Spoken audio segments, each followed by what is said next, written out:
जो हम बात करेंगे बहुत अहम टॉपिक है, जो आजकल बहुत आम हो चुकी है। ये डिज़ीज़ के हर फर्द, चाहे वो नौजवान हो या बुज़ुर्ग हो, और ख़ास तौर पर ख़वातीन हो, तो हमें ये सुनने को मिलता है कि कमर में दर्द हो रहा है, जोड़ों में दर्द हो रहा है और हड्डियों में दर्द हो रहा है, मसल्स पेन हो रहे हैं, एसाबी कमज़ोरी हो रही है, चिड़चिड़ापन है। तो इन सारी चीज़ों को हम यहाँ पे डिस्कस करेंगे कि ये किस चीज़ की कमी की वजह से हमारे जिस्म के अंदर जब उसकी कमी होती है तो ये प्रॉब्लम स्टार्ट हो जाती है। तो हमारा जो आज का टॉपिक है वो है विटामिन डी। विटामिन डी जो है ये दो इकसाम में पाई जाती है, एक है विटामिन D2 और एक है विटामिन D3। इसमें D3 जो है वो बहुत अहम है हमारी बॉडी के लिए, जो हमारी बॉडी की इम्यून सिस्टम को मजबूत रखता है और हमें दीगर बीमारियों से बचाता है। अगर विटामिन डी की कमी होगी तो भी ये नुकसानदायक है, और अगर विटामिन D3 की ज़्यादती होगी तो भी ये नुकसानदायक है। तो दोनों सूरतों में ये नुकसानदायक है, तो इसको मेंटेन रखना है ताकि ये एक लेवल पे रहे। एक रिसर्च के मुताबिक जो है पाकिस्तान में 50% से अबव अफराद जो हैं उनमें विटामिन डी की कमी पाई गई है। अब डेली बुनियाद पे जो है विटामिन डी यानी 400 से लेके 800 इंटरनेशनल यूनिट तक जो है ये हमारी डेली बॉडी की रिक्वायरमेंट है विटामिन डी की।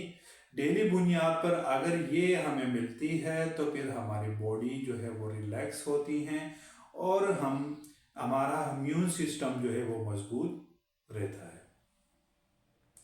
अब जब विटामिन डी की कमी होती है तो उस वक्त क्या होता है, इसके अलामात में हम बात करते हैं और किन वजूहात की वजह से जो है विटामिन डी की कमी होती है इसमें भी हम बात करेंगे, और वो कौन से लैब टेस्ट हैं जो हमने इसमें लाजमी करवाने होते हैं इस पर भी बात होगी, और किस कंडीशन में हमें किन मेडिसिन की ज़रूरत होती है, टेबलेट की, इंजेक्शन की, या जो है सिर्फ हमें खुराक की ज़रूरत होती है, और किन किन ज़रियों से जो है हम विटामिन डी को हासिल कर सकते हैं। वो कौन से वजूहात है जिसकी वजह से जिस्म के अंदर विटामिन डी की कमी होती है। तो ये भी बड़ा एक अहम पॉइंट्स है, इसको भी हम डिस्कस कर लेते हैं कि देखें जब हम घरों से बाहर नहीं निकलते, यानी सनशाइन या सनलाइट जिसे कहते हैं, सूरज की रोशनी, हल्की धूप जिसे कहा जाता है आसान लफ्ज़ों में, अगर वो हम नहीं लेंगे, एक बंद कमरे के अंदर अपनी जो है सुबह से लेकर रात तक तमाम रूटीन और वर्किंग हमारी होगी तो हमें विटामिन डी की कमी हो सकती है। अगर हम दूध का इस्तेमाल नहीं रखते और जंक फूड का इस्तेमाल जो है, फास्ट फूड का इस्तेमाल ज़्यादा रखते हैं, दही का इस्तेमाल नहीं रखते, कुछ लोगों को दूध पसंद नहीं होता और दही का भी इस्तेमाल नहीं रखते हैं, मछली का इस्तेमाल नहीं रखते हैं, पालक का इस्तेमाल नहीं रखते हैं, तो ये हमें विटामिन डी की कमी की तरफ लेके जाता है। और मेन कॉजेज़, मेन वजूहात भी यही है जिसकी वजह से हमारे जिस्म के अंदर विटामिन डी की कमी हो जाती है। अब इस कमी को पूरा करने के लिए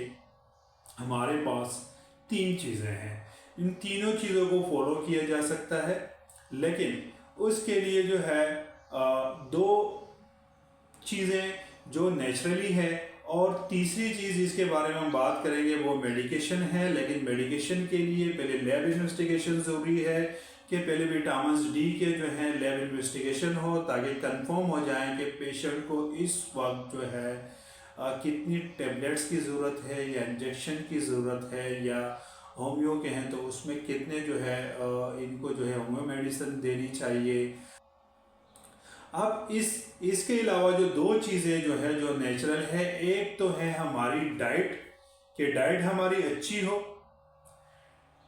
जिसमें डाइट में जो है मछली है, मछली का इस्तेमाल जो है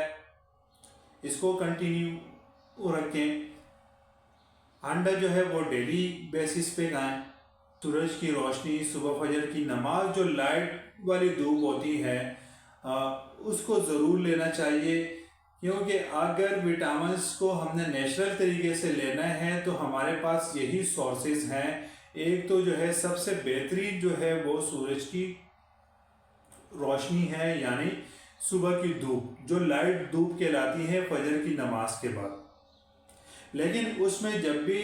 جو ہے واک کے لیے یا جو ہے سن لائٹ لینے کے لیے جو ہے فل کپڑے نہیں پہننے چاہیے، آستین کم از کم اتنے ہو میلز کے لیے تاکہ جو ہے باڈی پہ وہ دھوپ لگیں، اور جیسے ہی وہ دھوپ جو ہے ہمارے جسم پر لگتی ہے تو ہمارے جسم کے اندر جو ہے وٹامنس ڈی کا سسٹم سٹارٹ ہو جاتا ہے۔ اسی طرح جو ہے کینو ہے، کینو میں بھی وٹامنس ڈی کی مقدار موجود ہے، کم ہے لیکن ہے اس میں بھی۔ گائے کے دودھ میں سب سے زیادہ ہے تو اس کا استعمال جو ہے رکھنا چاہیے تاکہ وٹامنس ڈی کی کمی نہ ہو، اور جب اس کے علاوہ بھی اگر مزید جو ہے کمی رہتی ہیں تو پھر پیشنٹ کو میڈیسن کی طرف جانا ہو۔